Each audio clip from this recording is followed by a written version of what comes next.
नमस्कार, आप देख रहे हैं संगम स्पेशल। मैं हूं अजीत। महंगाई की मार से जूझ रहे लोगों को सरकार ने एक और कड़वी गोली दी है और ये गोली है पेट्रोलियम पदार्थों की कीमतों में इजाफे की। सरकार की ओर से कई बार ये कहा गया कि दाम नहीं बढ़ेंगे, लेकिन आखिरकार दाम बढ़े और वो भी ₹1.69 पेट्रोल के दाम बढ़े तो डीजल की कीमतों में 50 पैसों का इजाफा हुआ है। और वहीं दूसरी ओर प्याज की बढ़ी कीमतें भी लोगों को रुला रही हैं।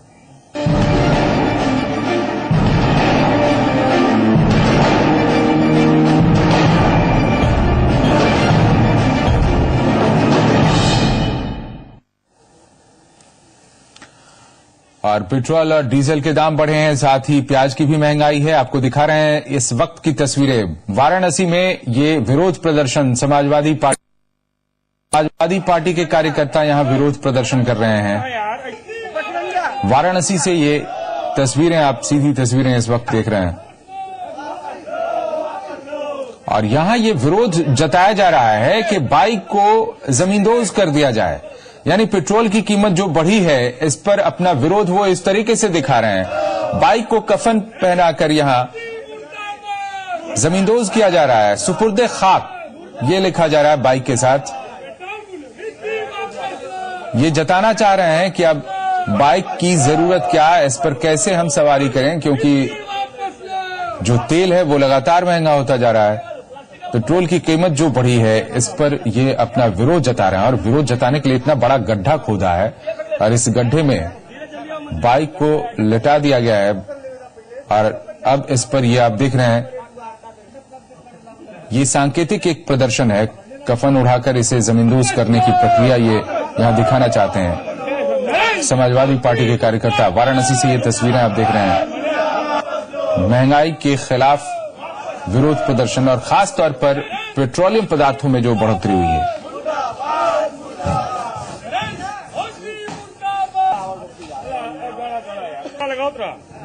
तो ये बाइक को कफन उड़ाया इन्होंने सांकेतिक तौर पर।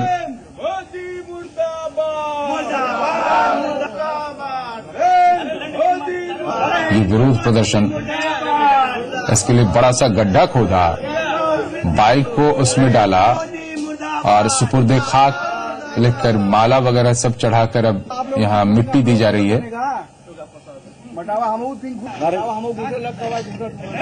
तो विरोध जताने का यह तरीका समाजवादी पार्टी के नेताओं का, कार्यकर्ताओं का। वाराणसी से ये तस्वीरें आप देख रहे हैं इस वक्त।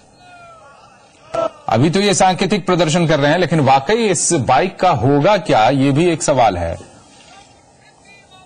ये किनकी बाइक है और इस तरह से इस बाइक का जो हाल किया इन्होंने, इससे भी क्षति हुई होगी, लेकिन बाद में फिर इसे निकालेंगे जाहिर तौर पर। अभी सांकेतिक तौर पर ये प्रदर्शन कर रहे हैं, जता रहे हैं। तो पेट्रोल और डीजल के दाम एक बार फिर बढ़ गए हैं। आधी रात से पेट्रोल ₹1.69, जबकि डीजल 50 पैसे प्रति लीटर महंगा हो गया है। वहीं प्याज की कीमतों ने एक बार फिर से महंगाई की आग में घी डालने का काम किया है। कई शहरों में थोक और खुदरा बाजारों में प्याज की कीमतों में भारी फर्क देखने को मिल रहा है। वहीं प्याज को लेकर प्रधानमंत्री ने जमाखोरी पर लगाम लगाने के लिए राज्यों को फिर से सख्ती के निर्देश दिए हैं और इसके तहत अकेले गुजरात और तमिलनाडु में अब तक 35,000 छापे डाले जा चुके हैं।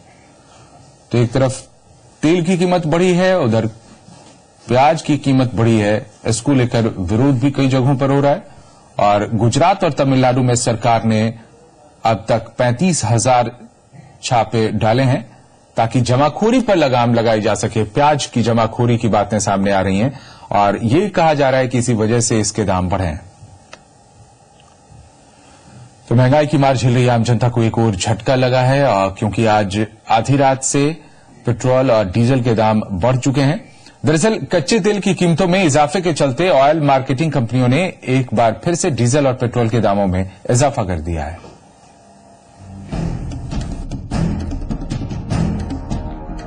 महंगाई की मार से पहले ही बेहाल आम जनता की जेब अब पेट्रोल और डीजल के दाम जलाएंगे। जी हां, रेल किराए में बढ़ोतरी, फिर खाद्य पदार्थों में लगातार हो रहे इजाफे के बाद अब महंगाई की मार आपकी जेब को और ढीली करने को तैयार है, क्योंकि पेट्रोल और डीजल महंगा हो गया है। साफ है कि बढ़ती महंगाई की मार से आम आदमी बेहद ही निराश है। हर दिक्कतें तो होती हैं, मिडिल क्लास पे सारी दिक्कतें आ जाती हैं। पिछली वाली सरकार भी सब कुछ यही कर रही थी, अब जो आई है ये भी इसी तरह का सब सिस्टम लग रहा है उनका भी। सरकार जो है महंगाई की मार है इसमें, और क्या।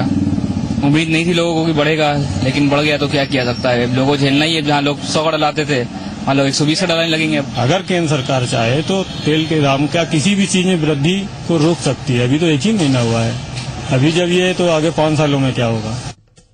पेट्रोल और डीजल की बढ़ी हुई कीमतों पर एक नजर डालें तो फिलहाल पेट्रोल 1 रुपए 69 पैसे प्रति लीटर महंगा हुआ है, जबकि डीजल 50 पैसे प्रति लीटर महंगा हो गया है। इधर जानकारों की माने तो इराक में जारी संकट के कारण भारत में पेट्रोल और डीजल के दाम आगे और बढ़ सकते हैं, क्योंकि कच्चे तेल की कीमतों में उबाल का असर न सिर्फ तेल कंपनियों पर पड़ेगा बल्कि इससे चालू खाता घाटा भी बढ़ेगा। साफ है इराक में संकट का असर सीधे सीधे अब आम आदमी की जेब पर पड़ रहा है। ऐसे में अगर सरकार ने जल्द ही कोई वैकल्पिक इंतजाम नहीं किया तो महंगाई के मोर्चे पर हालात बेकाबू हो जाएंगे। ब्यूरो रिपोर्ट, जी मीडिया। उधर कांग्रेस ने तेल के बढ़े दामों पर सरकार को घेरा है। डीजल और तेल के दाम बढ़ाए गए हैं, ये भारतीय जनता पार्टी की जो अच्छे दिनों की परिभाषा है उसका परिणाम है। पिछले 30 दिन में चाहे खाद्यान्न पदार्थ हो, चाहे रेल भाड़ा हो, और अब तेल और डीजल, हर चीज के दाम या तो बढ़ रहे हैं या बढ़ाए जा रहे हैं। जब ये लोग विपक्ष में थे तो ये कहते थे कि यूपीए की नीतियों के कारण गृहिणियों के आंसू बह रहे हैं। इनकी नीतियों के कारण तो गृहिणियों के भी आंसू बहने शुरू हो गए हैं, और अगर इसी तरह से चलता रहा तो आम आदमी का आने वाले कुछ महीनों में तो कचूमर निकल जाएगा। प्याज की कीमतें एक बार फिर लोगों की कमर तोड़ने की तैयारी में है। कुछ शहरों में तो प्याज की कीमतों ने आम आदमी की जेब पर डाका डालना शुरू भी कर दिया है। और चौंकाने वाली बात यह है कि प्याज के होलसेल और रिटेल दामों में करीब दोगुना का अंतर है। हालांकि प्याज को लेकर प्रधानमंत्री ने जमाखोरी पर लगाम लगाने के लिए राज्यों को फिर से सख्ती के निर्देश दिए हैं, और इसके तहत अकेले गुजरात और तमिलनाडु में अब तक 35,000 छापे हो चुके हैं।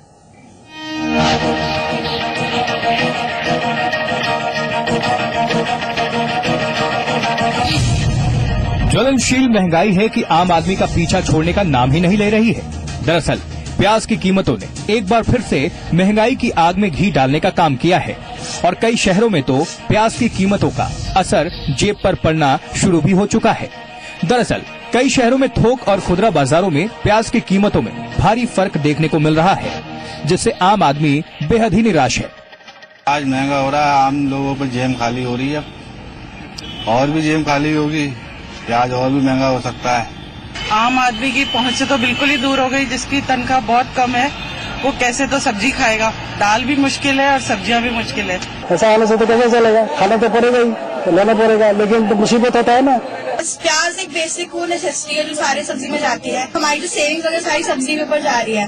प्याज के बिना तो होता ही नहीं है, घर चलता नहीं। हर काम के लिए तो प्याज की जरूरत होती है। भूखा गरीब आदमी है जो प्याज और रोटी से अपना काम चलाता था, जैसे मजदूर आदमी है, वो कहते थे हम गरीब हैं, हम प्याज रोटी से काम चलाते हैं। उनको प्याज भी नसीब नहीं होगा तो क्या पानी रोटी से खाएं। प्याज की कीमतों में हुई बढ़ोतरी का असर दिल्ली, इंदौर, चंडीगढ़ और मुंबई जैसे शहरों में देखने को मिल रहा है। हैरान करने वाली बात यह है कि फिलहाल रिटेल मार्केट में प्याज के दाम होलसेल से 2 गुने हैं।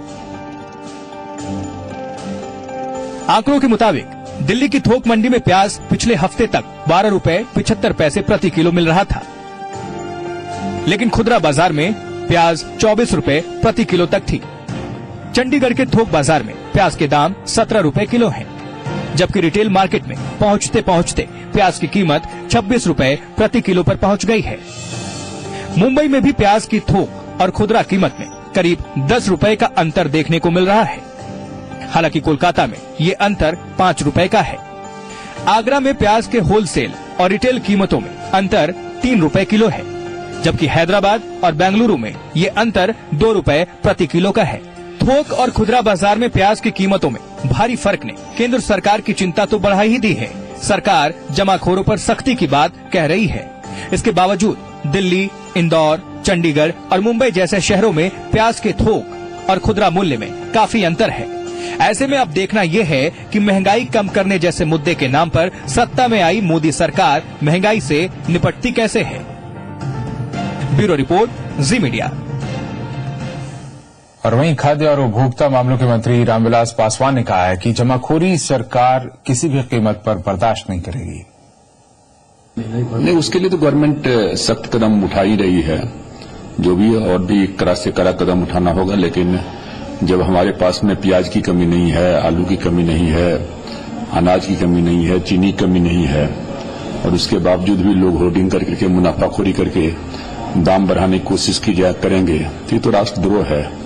ये राष्ट्र की जनता के साथ में जो है विश्वासघात है और उसको किसी भी रूप में बर्दाश्त नहीं किया जाएगा। और उधर केंद्रीय गृह मंत्री राजनाथ सिंह ने कहा है कि महंगाई सरकार की चिंता का अहम वजह है। उन्होंने दावा किया कि सरकार इससे निपटने की हर संभव कोशिश कर रही है। देश की अर्थव्यवस्था को पुनः पटरी पर लाने का काम, उसमें हम लोग अभी से प्रयत्नशील हैं। कई ऐसे कार्यक्रम, कई ऐसी योजनाएं, महंगाई न बढ़ दे पाए, इसके लिए क्या क्या कदम उठाए जाने चाहिए। और आइए आपको दिखाते हैं कि आखिरकार पेट्रोल डीजल की कीमतों में इजाफा क्यों हो रहा है और आखिरकार ऑयल मार्केटिंग कंपनियों को सब्सिडी वाले ईंधन पर कितना नुकसान हो रहा है। अंतर्राष्ट्रीय बाजार में कच्चे तेल की बढ़ती कीमतों की वजह से पेट्रोल के दाम बढ़े कीमतों में और दाम बढ़े हैं। कीमतों में बढ़ोतरी के बावजूद डीजल पर ₹3.40 प्रति लीटर का नुकसान ये बताया जा रहा है। इंडियन ऑयल की तरफ से एलपीजी की सब्सिडी से ₹449 प्रति सिलेंडर का घाटा हो रहा है, ये कहा जा रहा है। केरोसिन की सब्सिडी से ₹33.07 प्रति लीटर का घाटा हो रहा है। वित्तीय वर्ष 2015 में सब्सिडी वाले ईंधन से ऑयल मार्केटिंग कंपनियों को 1,08,000 करोड़ रुपए के नुकसान का अनुमान है।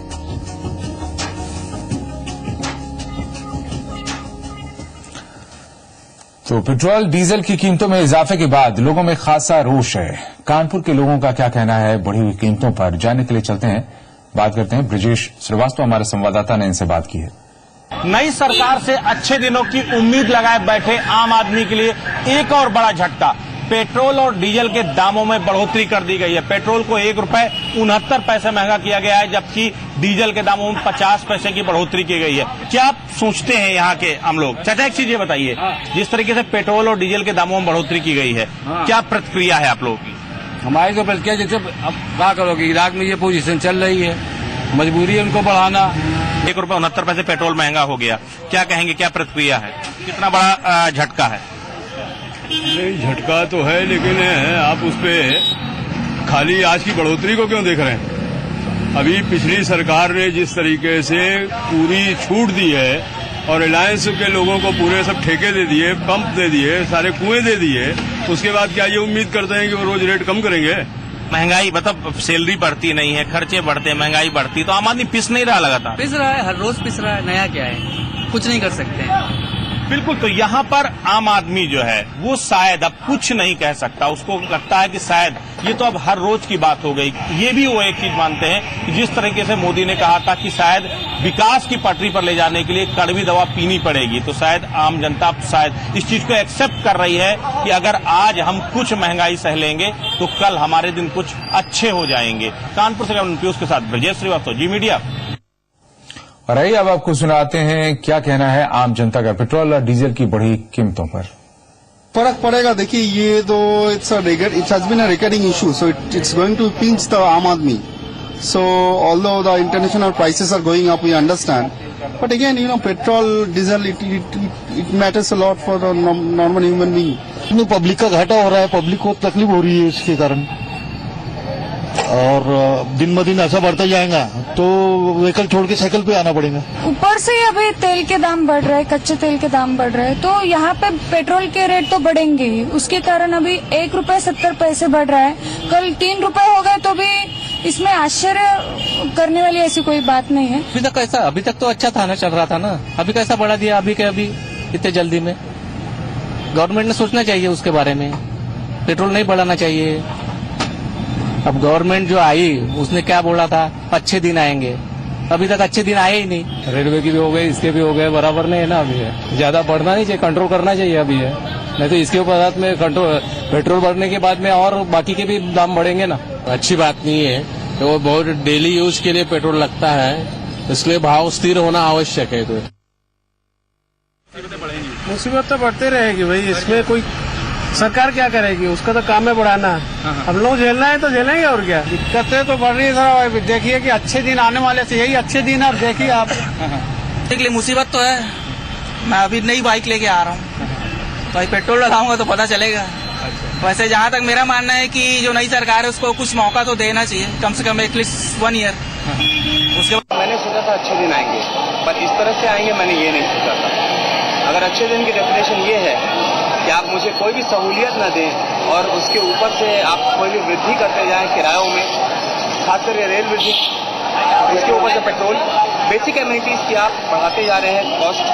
मैं नहीं चाहूँगा कि ये इसको अच्छे दिन नहीं करते। लोगों को 24 घंटे टहलना होता है गाड़ी, अगर ऐसे महंगाई बढ़ेगी तो सही हम लोग का क्या, ये तो हम लोग, मैं तो इसको बहुत ज़्यादा चला।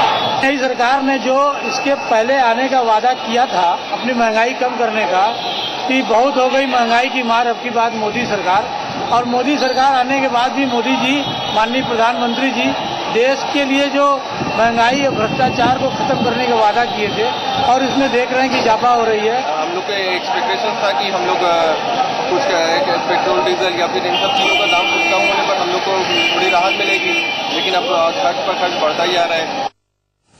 और आखिरकार प्याज की कीमतों में बढ़ोतरी हो क्यों रही है, ये जानने की कोशिश करते हैं कुछ प्याज विक्रेताओं से। गर्मी, बरसात भी पड़ी है, ओले पड़े, उसके वजह से माल की नुकसानी ज्यादा होगी और बढ़ेगी, कीमत बढ़ेगी, 1000 रुपए तक पहुंचनी चाहिए। पिछले साल इस टाइम तक 60% प्याज थी, अब 30% प्याज बची है। प्याज हर जगह खराब होती है, गर्मी ज्यादा है, बरसात नहीं हुई ना, इस कारण से दागी हो गई प्याज। लंबा चौड़ा बड़ा नहीं है, लेकिन आने वाले टाइम में बढ़ जाएगा। अभी आज की डेट में जो होलसेल में है वो 20 रुपए में बिक रहा है, पहले ये 15 रुपए में बिक रहा था। लेकिन जो क्रॉप खराब हो गई है उसकी वजह से आने वाले टाइम में शॉर्टेज आ जाएगी, प्याज का क्राइसिस और बढ़ जाएगा। लेकिन अभी फिलहाल आप बोलेंगे कि रेट इतने ऊंचे, वो ऐसा कुछ हुआ नहीं है। प्याज की क्राइसिस चल रहे हैं, प्याज एक्सपोर्ट हो रहा है, उसकी वजह से रेट थोड़ा बढ़ रहा है। अभी आने वाले दिनों में और रेट बढ़ेंगे। प्याज पिछले हफ्ते के और आज के मुकाबले में कम से कम भी 3-4 रुपए किलो की तेजी आई है।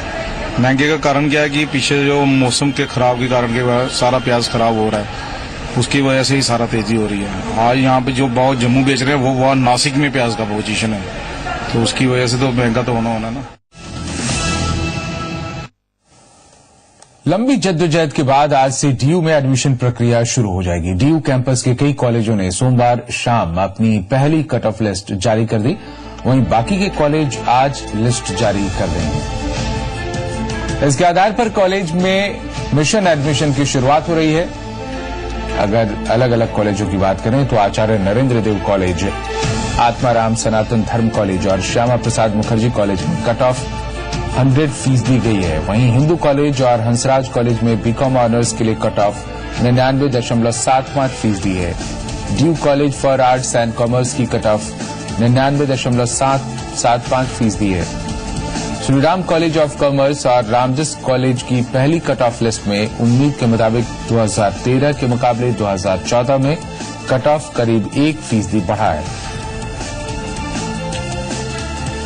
श्रीराम कॉलेज ऑफ कॉमर्स में इकोनॉमिक्स ऑनर्स 95 से 98.25% और बीकॉम ऑनर्स 95 से अब 97.5% रहा है, जबकि रामजस कॉलेज की कट ऑफ बीए के लिए 95%, इकोनॉमिक्स ऑनर्स के लिए 97.5%, English honours 97.5%, BCom 97.98%, BCom honours 96.75% से लेकर 98.75% रहा है।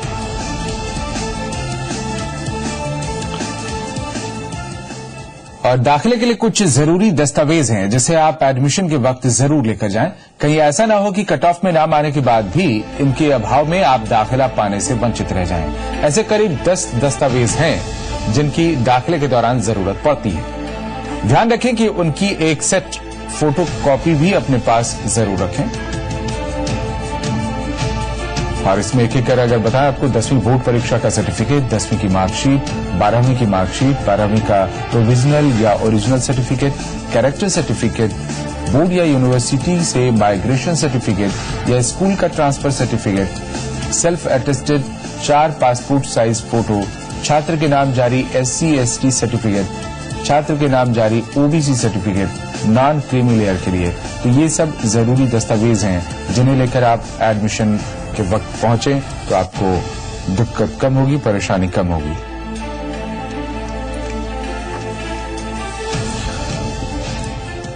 और इसके अलावा कुछ एडवाइस भी हैं, कुछ सलाह भी हैं छात्रों के लिए कि पहली कट ऑफ में जहां भी मौका मिले दाखिला करवा लें। कई बार छात्र कोर्स की जगह कॉलेज को प्रेफरेंस देते हैं और इस चक्कर में वो अगली कट ऑफ में दाखिले का इंतजार करते हैं, लेकिन अगर पहली कट ऑफ में चूक गए और दूसरे में भी नाम नहीं आया तो मुश्किल बढ़ सकती है।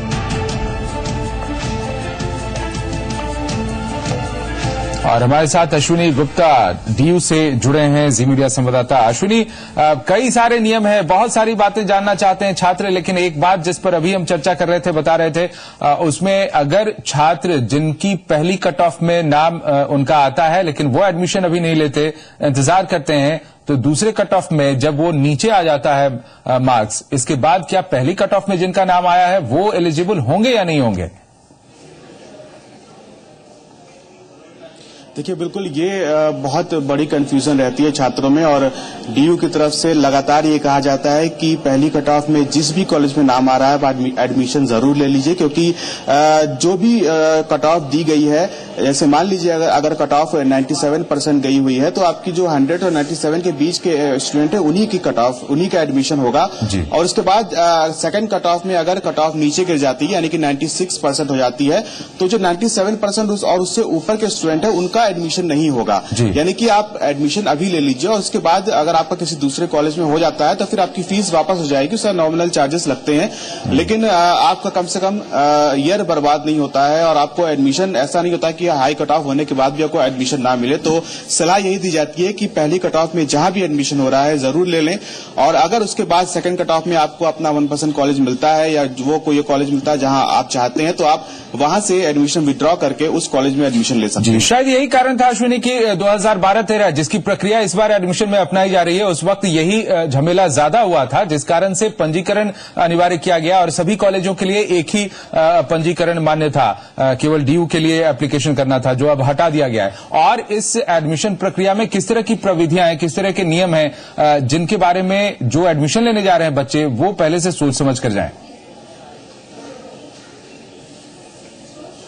देखिए, इस बार सबसे बड़ी एक जो स्टूडेंट्स के लिए परेशानी है वो ये है कि इस बार कट ऑफ बहुत हाई गई है। 3 कॉलेजों में हमको बताएं कि कट ऑफ 100 तक पहुंच गई, यानी कि 100% कट ऑफ 3 कॉलेजों में गई है। उसके अलावा 2 कॉलेज ऐसे भी हैं जहां पर 99.75 गई, यानी कि जो टॉप कॉलेजेस हैं वहां पर 100 के करीब कट ऑफ पहुंच गई है। ऐसे में बहुत परेशान है स्टूडेंट जिनके नंबर 95-96% भी है, लेकिन उसके बावजूद वो परेशान है कि एडमिशन कहाँ ले। लेकिन जो दिल्ली यूनिवर्सिटी के लोग हैं, जो कॉलेज के लोग हैं, वो ये कहते हैं कि कट ऑफ अभी आने वाले समय में और ज्यादा गिरेगी, इसलिए कोशिश ये करें कि अगर आपको किसी दूसरे कॉलेज में एडमिशन मिल रहा है तो ले लें, और बाद में जब कट ऑफ गिरती है तो आप जो है इसको चेंज कर सकते हैं। जी, सबसे जरूरी और अहम बात यही है इस बार के एडमिशन के लिए, जो बता रहे हैं अश्विनी गुप्ता हमारे संवाददाता। बहुत बहुत शुक्रिया आपका तमाम जानकारी देने के लिए अश्विनी। और इसी के साथ इस बुलेटिन में इतना ही। आप देखते रहिए जी संगम।